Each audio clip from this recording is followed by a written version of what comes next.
Mais uma vez é com grande gratidão em meu coração que eu posso estar mencionando o nome do Senhor Jesus e em nome dele, em nome do nosso Salvador, eu quero desejar um bom dia para você nesse dia, querido ouvinte. Quero convidá-lo também nesse dia para refletirmos sobre os feitos de Deus, sobre a graça maravilhosa do Senhor Jesus Cristo, manifestada na Bíblia Sagrada, nos registros da Bíblia Sagrada, quando conta as histórias dos seus feitos na vida de pessoas, e ao mesmo tempo quando essas histórias se manifestam também nos nossos dias, em nossas vidas. Eu sempre gosto de dizer assim: se o que está escrito na Bíblia continua se manifestando em nossos dias, esses feitos do amor de Deus, essa ação maravilhosa de salvação, de conversão, de transformação, de novo nascimento, se ela continua acontecendo, então a Bíblia é um livro da vida. Então é um livro simples para a gente ter e amar e crer e se utilizar, se valer dele, se orientar nele. Agora, se isso não acontece, a gente pode realmente pôr pontos de interrogação e fazer todas essas perguntas e esses comentários que a gente faz e ouve fazer.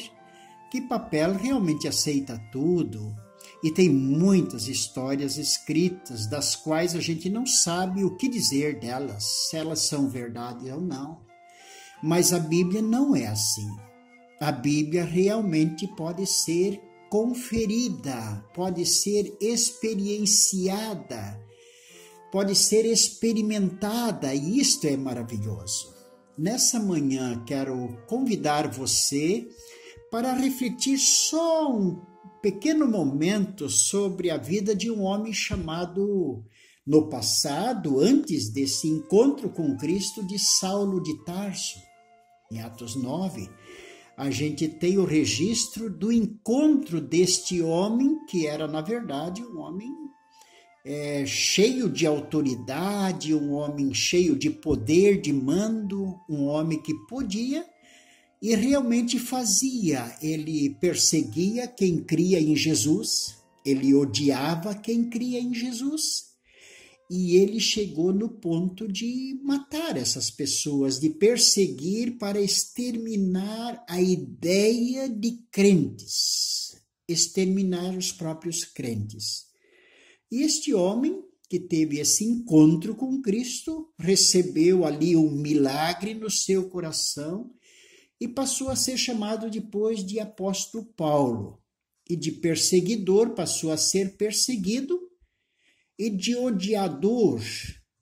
de pessoas crentes passou a ser um amante apaixonado,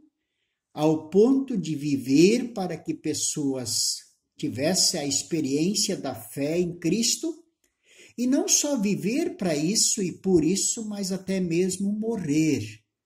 por causa do nome de Jesus e por causa do testemunho que ele dava. Quando a gente chega em Colossenses, nas cartas, uma delas que ele fala para os colossenses, ele está aqui e eu queria convidar você para refletir um pouquinho sobre esse momento aqui, onde ele escreve essa carta e ele se apresenta dizendo, o capítulo 1 de Colossenses, o verso 1, os primeiros versos diz: Paulo, apóstolo de Cristo Jesus, por vontade de Deus, e o irmão Timóteo,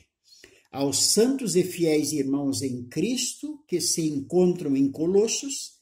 graça e paz a vós outros da parte de Deus, o nosso Pai. Aí ele diz: damos sempre graças a Deus, o Pai de nosso Senhor Jesus Cristo, quando oramos por vós, desde que ouvimos da vossa fé em Cristo Jesus e do amor que tendes para com todos os santos. Ali está realmente a maravilha dos feitos de Deus na vida de um perseguidor que se incomodava tanto com pessoas crentes em Cristo, e de repente ele é transformado de um perseguidor num perseguido por causa do nome de Jesus, e recebe o Espírito de Cristo e começa a manifestar cuidado, e começa a se manifestar tendo uma grande alegria de ouvir falar que outras pessoas até que ele nem conhecia, tinha também recebido a fé em Jesus Cristo como ele recebeu. Pessoas, como diz o verso 13, diz: ele nos libertou do império das trevas e nos transportou para o reino do Filho do seu amor, no qual temos a redenção, a remissão dos pecados. O apóstolo Paulo experimentou isso na sua vida, começou a mencionar isto com a sua vida, com todas as suas forças, sofrendo todas as consequências que o testemunho do nome de Jesus traz para todos aqueles que confessam e pregam o nome de Jesus como ele, como o único Senhor e Salvador, não que a pessoa fala sobre Jesus também, mas só Jesus, só o nome de Jesus, só ele é o caminho, só ele é a verdade, só ele é a vida. Quando isto acontece na Bíblia, e isto acontece na nossa vida, então a gente não tem nenhuma dificuldade de acreditar que a Bíblia realmente é a verdade. Quando lembro do meu passado, quando lembro da aversão que eu tinha de pessoas crentes, quando eu me lembro que eu já passei um ano inteiro, quando era recém-casado, passei um ano inteiro sem ir na casa do meu pai, só porque ele tinha o hábito, a mania que me deixava furioso, que depois da refeição ele queria que até a gente lesse um pouco na Bíblia. E ele queria que a gente tivesse um momento de reflexão da Bíblia e que a gente participasse da oração, ali uma comunhão de fé em torno da mesa. Aquilo me deixou tão irado uma fase da minha vida, e isso deu assim uma raiva tão grande na minha esposa, que nós passamos um ano inteiro sem ir na casa dele. E quando Deus realizou estes feitos em nossas vidas, se tinha um lugar maravilhoso, um lugar que a gente realmente se sentia em casa, de fato e de verdade, era ir na casa do nosso velho pai. Porque ele tinha experimentado a libertação do império das trevas, ele tinha experimentado ser transportado para o reino do Filho do seu amor, ele mesmo tinha experimentado, como o apóstolo Paulo, a redenção, a remissão dos seus pecados, e agora nós também tínhamos experimentado, e agora ficar junto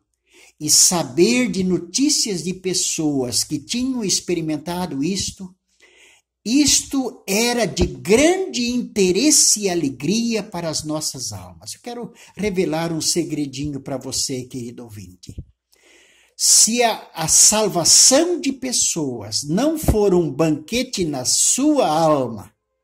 e se você ainda não experimentou e não pode falar para ninguém sobre um antes do encontro com Cristo e um depois do encontro com Cristo, então eu tenho uma má notícia para você. Então você ainda, por infelicidade, por razões que só Deus e você conhecem, você ainda está sobre o império das trevas. Mas se a tua alma se banqueteia em saber, em ouvir notícias de pessoas perversas que foram restauradas, foram libertadas, foram alcançadas e receberam o Espírito Santo e receberam a fé em Jesus Cristo, então eu posso te dizer que esse sinal me dá a liberdade de te chamar de irmão ou irmã na fé e dizer para você que você já faz parte da família de Deus e você já foi transportado para o reino do Filho do seu amor e você já faz parte daqueles que podem ter esperança que está preservada nos céus, da qual antes ouviste pela palavra da verdade do Evangelho. Você já pode ter a esperança da vida eterna, na glória, na presença de Deus. Mas se isso ainda não aconteceu, eu quero lhe convidar para que você clame o nome de Jesus, para que você peça que Ele faça esse milagre em seu coração e que você possa também fazer parte da família de Deus e possa ter alegria nos feitos de Deus e possa usar a sua vida para mencionar os feitos de Deus na sua vida e se alegrar no banquete, no testemunho e na alegria daqueles que foram envolvidos na graça salvadora de Deus através da sua vida. Eu quero mais uma vez dizer, queridos, leiam as suas Bíblias, tirem uma hora por dia das 24 horas que Deus está dando para cada um de nós. Tire ao menos uma hora dessas 24 para ler na Bíblia. E se a gente fizer isso, eu tenho experimentado na minha vida que o Senhor abençoa a gente de maneira muito graciosa. Quem vos falou é o missionário Alair Scheidt e eu desejo